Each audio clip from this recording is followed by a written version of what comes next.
তাড়াতাড়ি চলে আসবে, আমি একা একা ভালো লাগে না আমার।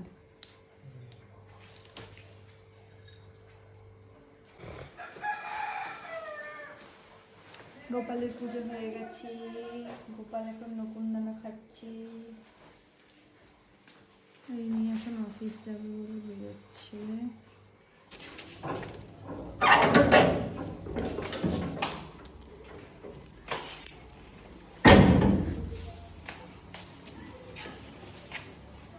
কি বলেছি বুঝতে পেরেছ? মেনটেন নেই নাকি স্ট্যাটাসের? Status maintain. Bye bye by.